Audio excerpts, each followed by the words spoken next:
Walton County family says someone stole the deed to their home and then sold it at auction, and now they're in a legal battle to get it back.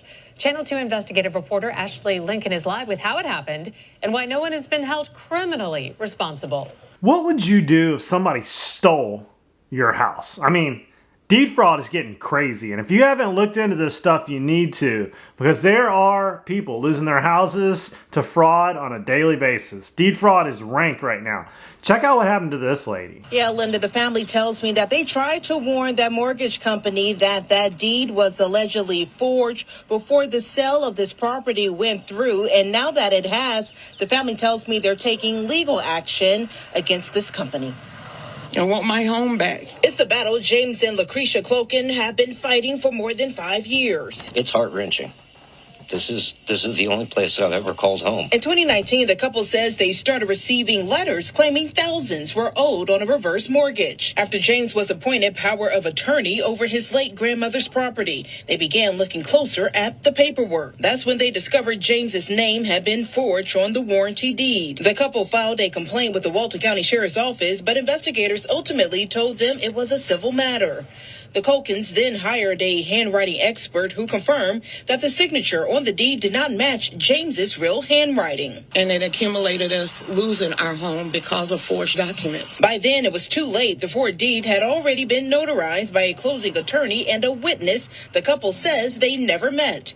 The home was foreclosed on due to the reverse mortgage. The Colkins were eventually evicted. I have so many questions about this deal, and I feel like the media here is glossing over some things. When you have other siblings in a deal, there can be some pretty gnarly stuff that happens, but it's the title company. The title company would have requested an ID when they closed this property, when it was sold. There would have been witnesses and a notarization of the documents. So somebody either didn't check an ID or somebody's not telling the truth. Have you ever had this happen? Comment down below. All of the forgery and all of the signatures was stamped on September the 23rd of 2017. The Colkins filed a lawsuit against Maverick Land Company, LLC, which bought the home at auction.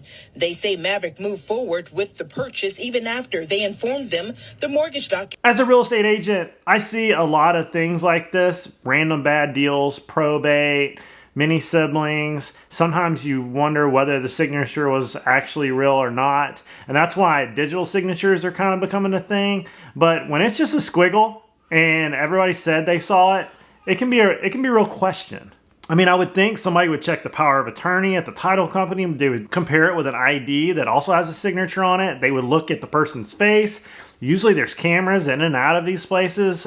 There's a law office, a lawyer's license that is on the line. Documents were forged. James says the company later offered more than $300,000 to settle and avoid litigation, but he refused. None of this can happen unless you have someone in a power and authority to stamp on paperwork, to push it through the system.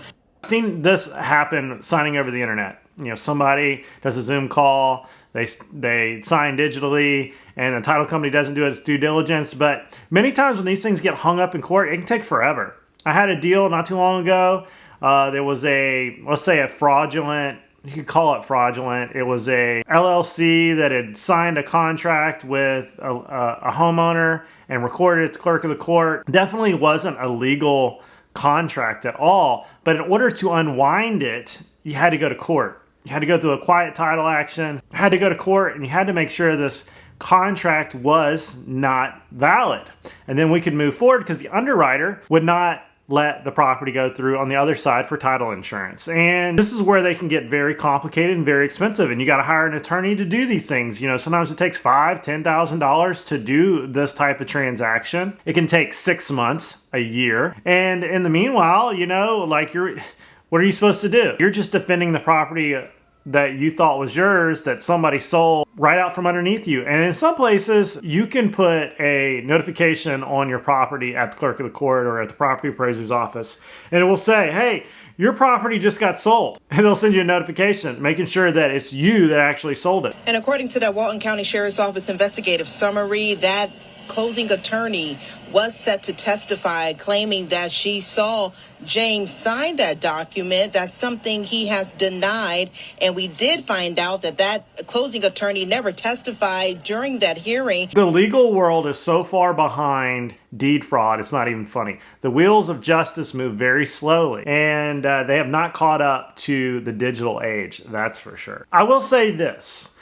Many times, and this is just an opinion here, don't sue me. Many times when you see an investor come in, especially an out-of-town investor, and they want to close with a title company out of town, you should throw some red flags, because sometimes these are fly-by-night title companies. And I've never trusted sending my money off to some of these title companies I've never seen. I can't drive there and actually tell who it is. And it seems like the sheriff's office or law enforcement has looked into these people. I mean, 5 years in advance.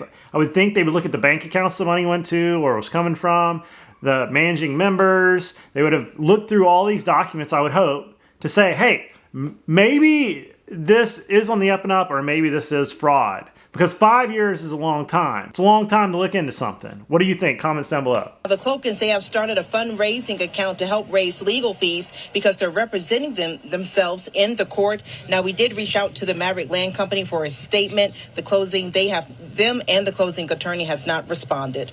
Representing themselves. This is how this happens. One, they pick a property that is vacant, an elderly person, not a lot going on there, looks like it's kind of quiet, nobody's paying attention. They pull one of these moves on it. They know the person doesn't have the money to file suit against them, to fix the title, to remedy whatever's going on, because it can take $5,000, $10,000, $15,000. They shove it down their throat. They waste time, they drag their feet, it becomes more expensive. We're into 5 years. You've got holding costs on the property. You've got maintenance and insurance and taxes. And let's say there's 4 or 5 siblings. The other 3 are either not wanting to deal with it or wanting their money now. And then they throw an offer in there. Like, I think they said that they offered $300,000 for everybody to just walk away. Well, odds are, once they're into it this far, they're going to take it. And these investors know this stuff. These whatever you want to call them, scoundrels, know that if they drag their feet, they have their own representation, they know what they're doing. Some of these guys know how to do quiet title actions like the back of their palm. They know how to take properties with adverse possession. They know how, they have attorneys, they have money. You don't. If you're trying to represent yourself, you don't even know what paperwork to start with. The judge gets mad at you, and next thing you know, you lost your property. And I always say, hire a professional, hire an attorney, hire a real estate agent, hire an appraiser, hire all these professionals, get good paperwork. Yes, it's going to cost a lot, but doing business and doing real estate is expensive. And that's how these people get taken advantage of. So comment down below what you think. Don't forget to like and subscribe. Let me know your opinions. As a real estate agent here on the Gulf Coast, I see this a lot. My email's down below if you're looking to buy or sell real estate or need to buy or sell anywhere in the country. I can help you. Watch your properties. Watch your mother and father's property, your grandparents' property, your great-grandparents, whoever it is. Watch your parents' property closely. Make sure you've got your notifications on at the property appraiser's office if anything changes hands. Make sure you're monitoring the mail. Don't sign anything if you don't know what it is. Always have an attorney look over these things. And that's really it. You got to look out for yourself because this is happening. You could get your house stole out from underneath you. But that's all I got, everybody. I'll see you guys on the next video.